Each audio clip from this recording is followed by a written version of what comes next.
utilisateurs, mais est-ce que quand même tu as vu des technologies qui pourraient compenser cette baisse de performance publicitaire?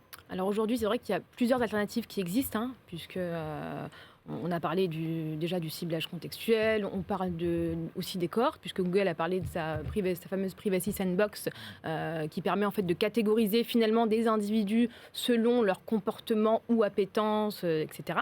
Mais moi, je crois, en tout cas dur comme fer, à la vision à l'individu, vraiment. Donc pour moi, aujourd'hui, la meilleure finalement solution, ou la solution la plus pertinente sur le marché, c'est le fameux identifiant individuel, finalement ce fameux ID, qui n'est autre qu'un ID tiers finalement, hein, qui remplace finalement le cookie tiers. On est sur un ID tiers.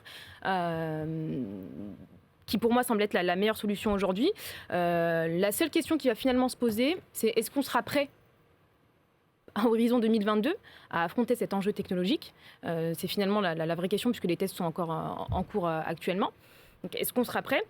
Finalement, il y aura peut-être un délai aussi entre cette fameuse mise en place d'ID, entre les différents acteurs, etc.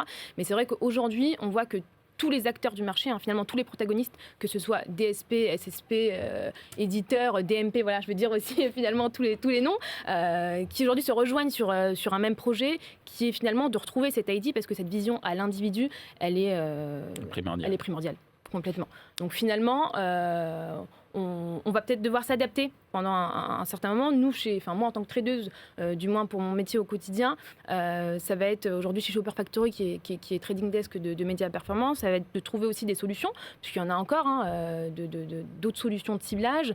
Je parlais par exemple de point of interest, de rester sur la fameuse géolocalisation, etc., pour concilier, faire des campagnes digitales.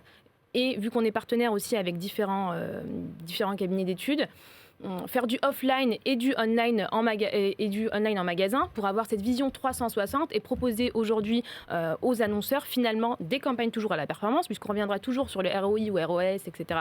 des campagnes, c'est ce qui est le plus important aujourd'hui. Donc trouver des solutions alternatives pendant ce fameux délai, tout va se mettre en place finalement. Je pense que c'est la meilleure solution, et pas oublier que, en tout cas, nous, en tant que traders, j'ai envie de dire, le plus important, c'est d'accompagner nos annonceurs.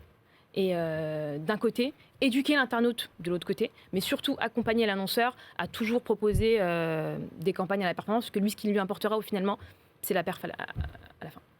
Merci Amanda. De ton côté, Gary, Amanda vient de nous évoquer que pour elle, la technologie, ou en tout cas les technologies qui pourraient compenser cette baisse de performance sont les technologies qui permettraient de générer de l'identifiant, et si possible, si ça pouvait être un identifiant qui soit le même pour tout le monde. Ça, c'est encore notre débat. J'en sais rien, je pose la question, mais peut-être que je me le droit. Non, mais voilà, mais je suis là pour apprendre. Mais on n'a pas le droit de faire ça. Donc, question justement, c'est quoi les technologies qui pourraient compenser la baisse de performance? Et ce serait très intéressant par rapport à ma remarque, qui est une remarque de néophyte, qui en fait joue le rôle de néophyte. Ce serait important justement que tu expliques pourquoi, juste après Olivier, pourquoi c'est interdit d'avoir ce fameux identifiant universel, entre guillemets. De ton point de vue, Gary, donc les technologies qui pourraient compenser la baisse de performance. Alors, pour prendre un petit peu la suite de ce que disait Amanda, alors il y a plusieurs batailles, hein. Bien sûr il y a la bataille de la first party, qui fait partie, en tout cas qui est travaillée via des technologies comme Zeotap, ou comme vous, en tant que trading desk, vous faites des rapprochements entre donc les données first party et votre trading desk pour essayer de toujours bien cibler. Mais en plus de ça, nous on voit une réelle opportunité pour des technologies comme les nôtres, qui sont très axés sur ces ciblages d'inventaire et de contexte. Donc aujourd'hui, on en voit plusieurs qui sont en train de sortir sur le marché, qui ont le vent en poupe. Mais ce qui est important à noter, c'est qu'on va devoir tous se tenir la main. On va devoir être complémentaires sur nos différentes technologies pour pouvoir toujours assurer des niveaux de performance élevés. Donc ce qui est important, c'est la bonne combinaison de ces technologies qui sera mis en place par les traders. Et à citer quelques noms de technologies que je vois, déjà Shopper Factory, avec qui d'ailleurs on travaille très bien, parce qu'il y a une complémentarité entre leur DSP, leur data et notre technologie de ciblage d'inventaire de qualité. C'est votre propre DSP chez vous? Non, on utilise des DSP du marché. Ok. Il y a également des technologies comme Moat, SmileWanted, IAS qui permettent aux traders qui utilisent des DSP de toujours améliorer leur qualité d'achat d'inventaire. Cependant, il y a un point à noter, c'est que programmatique veut dire transaction via des DSP. Et ce qu'on remarque sur le marché, c'est que les technos qui arrivent sur le marché, des technos contextuels, souvent vont être en manage. Donc manage, c'est-à-dire vont pas être intégrés dans les DSP directement. Et ça, pour nous, chez SmileWanted, par exemple, nous on parie plus sur une intégration avec les DSP ou une activation via les DSP par les traders, ce qui permettra de maintenir un niveau de transparence pour les annonceurs de façon optimale et aussi de maintenir un ROI élevé pour les annonceurs et les agences. Ça voudrait dire que c'est au DSP aussi de jouer leur rôle de partenaire, faire partenaire, FAIR, pour justement cette fameuse intégration. Exactement. Pour éviter le manage. Exactement, voilà. Donc l'appel est lancé à Xander, Google et consorts. Ok, c'est noté. D'ailleurs, on est en discussion avec certains déjà. Le but, c'est de toujours faciliter le travail pour les traders en maintenant toujours ces niveaux de performance dont les annonceurs sont habitués depuis toujours.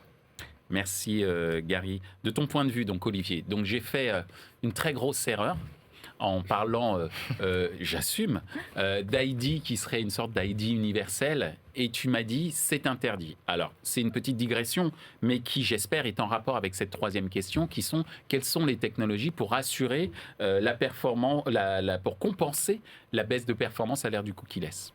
Si on simplifie, hein, le cookie qui était le même du début jusqu'à la fin, quels que soient les différents acteurs et qui était passé entre les différents acteurs, c'est justement ce qui doit s'arrêter, ce qui va s'arrêter début de l'année prochaine. Ça s'était arrêté, alors on dit que ça doit s'arrêter l'année prochaine, mais ça a déjà été arrêté depuis pas mal de temps dans l'univers Apple. Au niveau du cookie, ça s'arrête sur les identifiants, les MAID, les IDFA, donc l'identifiant du mobile device, du dispositif mobile. C'est difficile de parler tout en français. C'est du créole. Certains browsers. C'est du créole programmatique. On va dire donc ça, on pourra plus le faire mécaniquement. Et je pense que c'est plutôt pas mal, puisque nous parlons entre professionnels et on se dit oui, c'était plus simple avant, etc.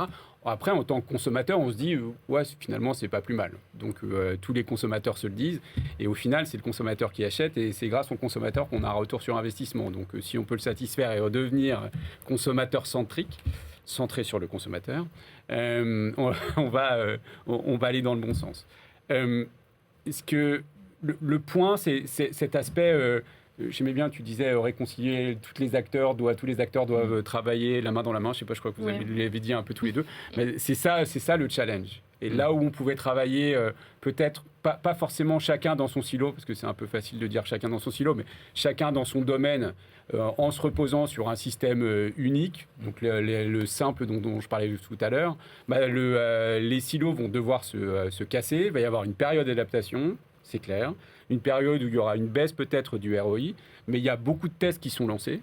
Il y a beaucoup de gens qui avancent fortement en ce moment. Moi, je vais donner quelques cas. Hein. Le côté identifiant universel, cette nouvelle devise, alors, nous avons une solution qui s'appelle ID Plus chez Zeotap. On a signé avec Prisma, on a signé avec Webedia, qui génère sur son inventaire des identifiants. Des identifiants ID Plus sur cette nouvelle devise dont je parlais tout à l'heure. C'est valable en France, c'est valable en Allemagne, c'est valable en Espagne. On a signé avec Universal Editorial, il y a Unidad Editorial, pardon. Là, je passe en espagnol. Unidad Editorial, il y a quelques temps. Voilà, je vais devoir continuer à monétiser mon inventaire. Je le ferai via des identifiants universels. Et puis, il y a des annonceurs qui s'y intéressent fortement. Et en ce moment, on est dans une période de test. Et de test avec l'ensemble des différents acteurs de la chaîne. Et c'est là aussi où tout le monde apprend à travailler ensemble. Annonceurs, éditeurs, des SSP, DSP, des agents sur tout ce sujet. sujet-là pour voir quel va être l'impact de ce cookie-less et pour voir quelle peut être la valeur ajoutée de ces identifiants universels.